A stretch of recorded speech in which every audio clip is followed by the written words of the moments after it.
मेरा जीवन देवता ठाकुर जी के चरणों में मेरा कोटि कोटि प्रणाम। जगत जननी जगत प्रसाविनी माँ के चरणों में मेरा कोटि कोटि प्रणाम। परम पूज्य पाद श्री बरदा के चरणों में मेरा कोटि कोटि प्रणाम। परम पूज्य पाद श्री आचार्य देवदादा के चरणों में मेरा कोटि कोटि प्रणाम। परम पूज्य पाद श्री अविंदा के चरणों में मेरा कोटि कोटि प्रणाम एवं ठाकुर परिवार के सभी के चरणों में मेरा कोटि कोटि प्रणाम। आज इस प्रभाती सत्संग में उपस्थित ठाकुर जी के पुत्र पांचधारी कर्मीगण, इष्ट प्राण दादा, माताएं, छोटे छोटे बच्चे सभी को यथावत स्थान पर मेरा आनंदित जय गुरु प्रणाम और ढेर सारा प्यार। प्रभु को लेकर शरण, मनन, चिंतन, आनंद, ये सब कुछ उन्हीं को लेकर चेतन मन में किया जाता है। और वो अवचेतन अवस्था में वो तो है ही है। उनको चाहे हम जाने ना जाने, उनको हम शरण करे ना करे, प्रभु स्वयं इस देह में विद्यमान है। क्योंकि प्रभु के बिना इस देह की कल्पना नहीं की जा सकती है। हम जो थीम है धर्म का बचना और बढ़ना, वो उन्हीं को लेकर ही है। जिस तत्व में ये बचना और बढ़ना हम लोग देख पाते हैं, स्वयं वो प्रभु का ही लीला है।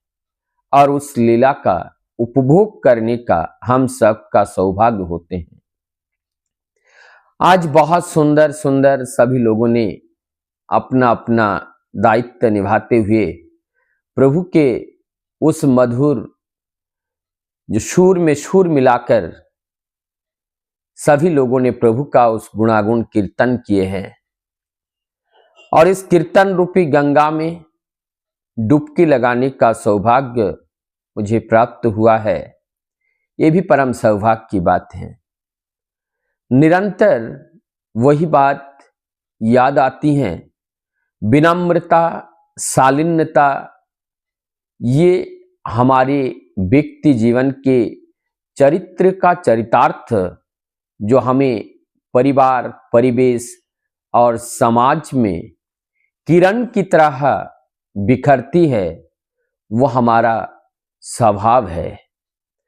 और उस स्वभाव में हमारी जीवन की अभाव को परिपूर्ण करने के साथ साथ समाज की जो अभाव है उसको भी परिपूरित करते हुए चलती हैं। आज का जो विषय वस्तु है, स्मृति की उज्ज्वलता। यहां पर अगर हम इस बात को जानने की कोशिश करें, ये स्मृति की उज्ज्वलता, हम लोगों ने स्मृति क्या है, स्मृति, स्मृति, मेमोरी, एक हमारी जो अर्थात चेतना की बात है। तो हमारी चेतना को चेताया कैसे जा सकता है? उज्जवल का मतलब है उनको और निखार आना। स्मृति तो है, चेतना तो है, चेतना की निखार कैसे लाया जा सकता है? तो यहां पर चेतना की निखार की बात आई क्यों?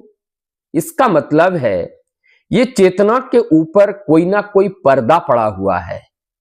जैसे आईना के ऊपर मैला जम जाती है, मैला को पोछे बिना उस आईना के जो लक्षण है, जो कैरेक्टर है, जो फीचर्स हैं, वो एक्सपोज नहीं होता है।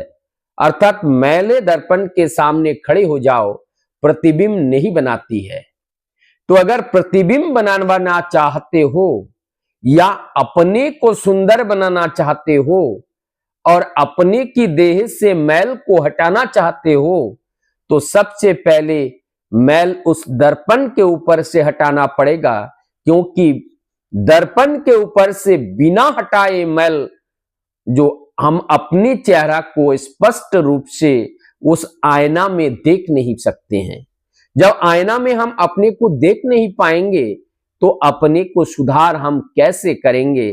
ठीक इसी प्रकार से हमारी ये जो स्मृति है, जो मेमोरी है, इस चेतना को उज्जवल बनाने के लिए इनके ऊपर का जो मैल है उस मैल को हटाना पड़ेगा। वो मैल क्या है? वो मैल है काम, क्रोध, लोभ, मद, मोह, मत्सर्य, परस्त्री कातरता, अहंकार। ये मैल है हमारी देह की, और ये महल है हमारी चेतना के ऊपर कवरेज के। तो इसको हटाया कैसे जाएगा? साधना के माध्यम से हटाया जाएगा। साधना क्या होता है? प्रभु के द्वारा दिए हुए नित्य नैमित्त करने का जो विधि विधान है, उस विधि विधान को जब अपने जीवन में कार्यान्वित करते हैं, दैनंदिन अपने जीवन में जब इसको परिपालन करते हैं, एक एक करके भरे हुए गुच्छ में अंगूर जैसे एक एक करके झड़ने लगते हैं। ठीक उसी प्रकार से हमारी जीवन के अंदर अंगूर की तरह गुच्छ गुच्छ में जो लगा हुआ अवगुण है, जब प्रभु के उस सतगुण को जीवन से आचरण करते हैं और अंगूर रूपी अवगुण हमारे देह से एक एक करके वो छूटता चला जाता है, तब जाकर के हमारी इस जीवन में उस शुद्ध बुद्धता को हम प्राप्त करते हैं। हाँ, ये साधना अर्थात यहाँ पे साधन करने में थोड़ा कष्ट साधन करना पड़ता है। जो वो छूटता है तो थोड़ा कष्ट देता है, लेकिन उस कष्ट को अगर सहन कर ले तो निश्चित रूप से हम उस आनंद के अधिकारी होते हैं। अब यहां पर ये जो स्मृति है, इसको हमें उज्जवल बनाना है तो ये साधना करना है, और साधना करना है तो विधि को पालन करना है। विधि को अगर जानना है तो विधाता को पकड़ना है, और विधाता हमें कभी कभी रक्त मांस संकलित देह धारण करके वो इस धराधाम पर आते हैं। कभी राम, कभी कृष्ण, कभी बुद्ध, कभी जीसस बन करके वो आते हैं, और जब स्वयं शरीर में नहीं रहते हैं, आज हम सबका सौभाग्य है उन्हीं के समान, उन्हीं के अनुरूप आज आचार्य परंपरा के अंदर, आचार्य के अंदर से वो स्वयं लीला कर रहे हैं। और वो जो प्रभु, उस प्रभु का जो आनंद है, उस प्रभु का जो आनंद है, वो नित्यानंद का उपभोग आज हम लोग जब देवघर जाते हैं, हम आचार्य देव को लेकर के उस आनंद को पाते हैं। ऐसा कमियां नहीं खोलती हैं कि आज हमारे प्रभु शरीर में नहीं है। आज वही आचार्य देव के अंदर से वो लीला कर रहे हैं, और उस लीला का उपभोग जो कर पा रहा है, उनकी जो स्मृति की उज्जवलता है, वो स्मृति की उज्जवलता धीरे धीरे बढ़ रही है। वाणी के अंदर ठाकुर जी के जितनी भी वाणी है, मैकेनिज्म दिया गया है। और वो मैकेनिज्म क्या है? हम लोग जो बातें करते हैं, ये बात हमारी मेमोरी में क्यों नहीं रहता है? इस वाणी में बताया गया कि कैसे हमारी मेमोरी के अंदर वो बात रहे। तो इसलिए ये वाणियां, ये बात हमारी स्टूडेंट्स के लिए भी, विद्यार्थियों के लिए भी, शिक्षार्थी के लिए जो सीखना चाहता है, चाहे वो क्लास की शिक्षा हो, चाहे वो आध्यात्मिक, भौतिक, दैविक, दैहिक कोई भी शिक्षा हो, जगत में रहने के लिए जगत की ज्ञान की जरूरत होती है, और उस शिक्षा की जानकारी के लिए यह अत्यंत महत्वपूर्ण है। इस वाणी में कहते हैं कि जैसे आप लोगों ने, हम लोगों ने देखे हैं, कुछ लोग दिन भर मोबाइल को पाटते बदलते रहते हैं, रील्स देखते रहते हैं, 2 घंटे बिता दिया। अब उनसे 2 घंटे बाद पूछो तुमने अभी तक क्या देखा, एक भी बात नहीं बता पाते हैं। क्यों? क्योंकि उन्होंने मन को टुकड़े टुकड़े करके, उन्होंने मन यहां लगाया वहां लगाया, ऐसे करते करते उन्होंने अपने मन को टुकड़ा कर दिया। हम लोगों ने, ठाकुर जी की एक वाणी है, ठाकुर जी कहते हैं जो नाम और ध्यान, नाम करने से क्या होता है? नाम करने से हमारी मन कॉन्सेंट्रेट होती है, और जब कॉन्सेंट्रेट होती है तो ये कॉन्सेंट्रेट जब होती है तो वो कोई भी बात को ये कॉन्सेंट्रेट जब होते हैं, कॉन्सेंट्रेट होने से किसी भी चीज को तुरंत पकड़ लेता है, और वो तुरंत जब पकड़ लेते हैं, और जो ध्यान करने से क्या होते हैं, हमारी स्मृति जो हमारी जो स्मृति है, जो मेमोरी है, वो शार्प हो जाता है। तो वो शार्प कैसे होते हैं कि उस दिन की बात हमें याद रहती है, इतनी शार्प हो जाती हैं, 50 साल पहले की बात याद रहती है। तो ये नाम और ध्यान के माध्यम से, जो नाम करते करते जब कंसंट्रेट होते हैं, कोई भी बात को हम रिसीव कर सकते हैं, और रिसीव करके सेफ मेमोरी में जाते हैं। वो ध्यान, जो चेतना, हम लगातार किसी चीज को उनको ध्यान करते हैं, मेमोरी में लाते हैं, तो धीरे धीरे वो सेफ मेमोरी में चला जाता है, और बाद में 10 साल 20 साल बाद भी उस सेफ मेमोरी से हमारी उस बीती बात को हम याद कर सकते हैं। तो यहां पर क्या बताया कि एक चीज को पकड़ना है। अगर हम अनेकों वस्तुओं को एक साथ देखते रहे तो एक भी हमारी मेमोरी में नहीं रहेगा, मेमोरी नहीं लेते हैं, इस बात को समझना पड़ेगा। एक साथ इधर हम ठाकुर जी की सत्संग भी सुन रहे हैं, इधर हम मूंगफली भी खा रहे हैं, ये नहीं हो सकता है। क्योंकि जब हम मूंगफली खा रहे हैं तब हमारी जो स्वाद है वो हमारी रसना इंद्रिय उस स्वाद को चख रहा है, तो हमारा मन एक दूसरी जगत में चला गया उस खाने पीने में। और एक मन हम किधर लेंगे, मन तो हमारे पास एक है ना। अगर उनको खाने में लगाओ या भागवत चिंतन में लगाओ या सत्संग में, ये जो भागवत चिंता रूपी जो सत्संग है इनमें लगाओ, क्योंकि मन एक ही जगह रह सकता है, मन को टुकड़ा नहीं किया जा सकता है। तो मन के साथ जो कार्य करते हैं वही वास्तव कार्य होते हैं, और जो मन को छोड़कर जो कार्य करते हैं वो कार्य कभी भी हमारी चेतन में नहीं रहता है। तो यहां पर अगर स्मृति को उज्जवल करना चाहते हो, मन को अपने साथ रहना पड़ेगा। जिनकी मन जिनके वश में जितना ज्यादा होते हैं वो व्यक्ति उतना ज्यादा स्मृति के अधिकारी होते हैं, वो उनकी स्मृति उतनी ज्यादा स्ट्रांग होती है, उनकी मेमोरी उतनी ज्यादा स्ट्रांग होती है। तो हम अपने मेमोरी को स्ट्रांग बनाने के लिए हमें क्या करना पड़ेगा, एक ही समय में एक ही कार्य करना पड़ेगा। जब हम एक ही समय में एक ही कार्य करते हैं तब जाकर के हमें उस कार्य को अपने मन में ले सकते हैं। जैसे हम लोगों ने देखा, जो आध्यात्मिक स्वच्छता, हमें आध्यात्मिक स्वच्छता को देखते हैं, शारीरिक देखते हैं, दैविक दैहिक, इस तरह से जो शारीरिक दैविक दैहिक, तो ये मानसिक में यानी कि मन, ये जो मानसिक शुद्धता है, मानसिक चेतना को मानसिक शुद्धता है, ये मानसिक स्वच्छता है। ये मानसिक स्वच्छता क्या है, मेंटल हेल्थ।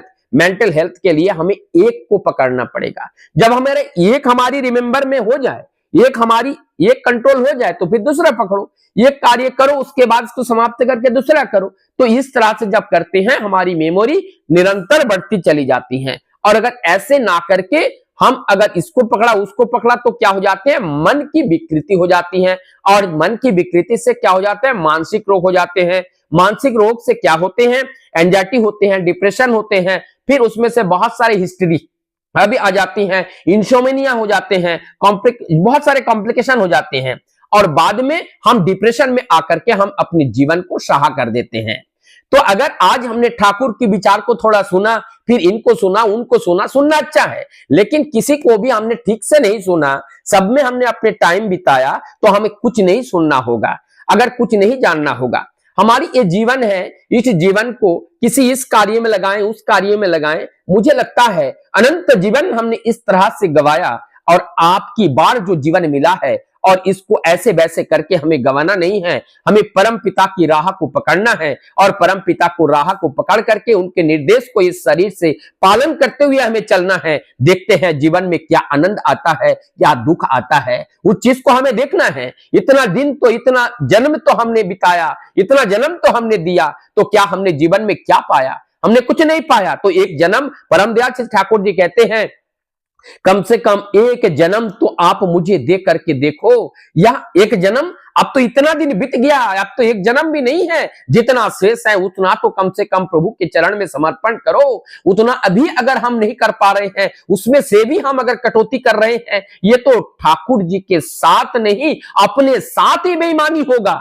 और ये बेईमानी हम निरंतर करते जा रहे हैं। हम अपने कार्यों तो कर ले रहे हैं, अपने कार्यों को समझ करके जो कार्य, धन को बढ़ाना, हमारी गाड़ी को बढ़ाना, बाड़ी को बढ़ाना, अपने लड़की लड़के लड़की परिवार परिजन, उनके हर प्रेजेंट को हम तो देख रहे हैं, लेकिन हमारी प्रभु जिस प्रेजेंट के लिए हमें इस धरती पर भेजा है, क्या कभी हमने प्रश्न किया कि हमारे प्रभु के दिए हुए जो कार्य है वो हमने कितना किया है? आज हमने उस चीज को देखना पड़ेगा, हमने प्रभु को उस कार्य को कितना किया है उसको देखने के लिए ये जो स्मृति की उज्जवलता है, जब तक हमारी स्मृति की उज्जवलता नहीं होगी, हमारी जो चेतना है, जो अवचेतन मन है, उस अवचेतन मन में हमें प्रवेश करना पड़ेगा। जो सुप्त है, गुप्त है, जो हमारे अंदर पड़े हुए हैं, जो स्मृतिवाही चेतना है, वो स्मृतिवाही चेतना की जो इच्छा है, जो चाहत है, उसकी पुकार को हम नहीं सुन रहे हैं, क्योंकि उस स्मृतिवाही चेतना के पास हम नहीं जा रहे हैं। यही तो सत्संग का मोटो है, यही तो सत्संग का एजेंडा है। जीवन वृद्धि निरंतरम स्मृति चिदयते। हमें साधना के बल पर हमारी जो स्थिति है,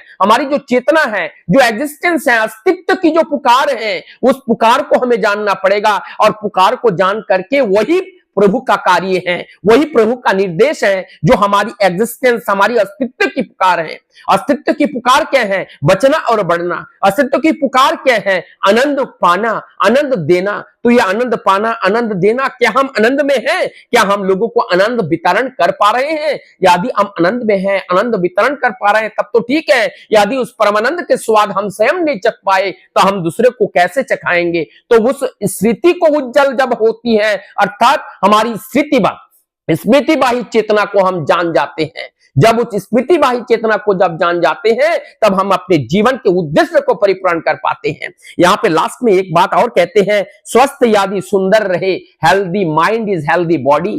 जब हमारा हेल्दी माइंड होगा, हेल्दी बॉडी होगा, तो हेल्दी माइंड होगा। ये स्वस्थ अर्थात परम दयाल श्री ठाकुर जी ने क्या बताए हैं कि इस शरीर को श्री विग्रह के मंदिर समझना है, क्योंकि श्री वो सुंदर यहां रहते हैं, जो सबसे सुंदर है, जो प्रिय परम हमारे, वो कहां रहते हैं? देह मंदिर में रहते हैं। तो इसलिए श्री विग्रह है, वो श्री के विग्रह है, क्योंकि वो प्रभु स्वयं इस देह के अंदर रहते हैं। तो ये श्री विग्रह को सुंदर रखने के लिए जो नियमावली दिए हैं, वो नियमावली जो पंच नीति दिए हैं, यजन याजन इष्ट वित्त स्वस्तानी और सदाचार, ये श्री विग्रह को सुंदर रखने के लिए है। यदि हम इसमें से एक भी अगर नहीं कर रहे हैं, तो हम श्री विग्रह को सुंदर रखने में अक्षम है, हम नहीं रख पा रहे हैं, तो उनके निर्देश हम परिपालन नहीं कर पा रहे हैं। तो हमें श्री विग्रह को सुंदर रखना होगा। सुंदर का अर्थ ही है स्वस्थ, और स्वस्थ देह में स्वस्थ मन रहता है, और स्वस्थ मन में प्रभु का वो चिंतन रहता है, और प्रभु वो जागरण करते हैं, प्रभु वहां जागृत रहते हैं। और आगे कहते हैं, तो स्मृति दीप्त रहेगी। स्मृति मतलब जब हमारा स्वस्थ अच्छा रहेगा, तो हर चीज हमारी मेमोरी में रहेगी, हमारी मेमोरी से कोई नहीं जाएगा, हम सदैव उनके साथ जुड़े रहेंगे। बार बार स्मृति क्यों बता रहे हैं? क्योंकि जिस दिन हमारा ये स्मृति लोप हो जाते हैं, उस दिन हमारी मृत्यु हो जाती है। ये स्मृति ही हमारी जीवन है, इसलिए स्मृति को दीप्त रखना, स्मृति को उज्जवल रखना, यही हमारा कर्तव्य है। यही जब तक हम नहीं रख पाते हैं, और उसको रखने के लिए क्या क्या विधि विधान है, उस विधि विधान बहुत सारे सार मर्म तत्व में हम लोगों को प्रभु बताए हैं, हर जगह बताए हैं, हर वाणी में बताए हैं। ये सब हम लोगों को जागरण करने के लिए है। अभी भी हम लोग अपने कुंभकर्ण का नींद को नहीं तोड़ते हैं, और उस परम चेतना और परम सत्य को नहीं जानते हैं, तो जीवन का जो परमानंद है, वो महारस का जो आस्वादन है, उससे हम वंचित रह जाएंगे। आइए परमपिता के हर वाणी को जीवन में हम आत्मसात करें, उनको चिंतन करें, और उनके अंदर से निकल के आता है वैराग्यता, उनके अंदर से निकल के आता है चैतन्य,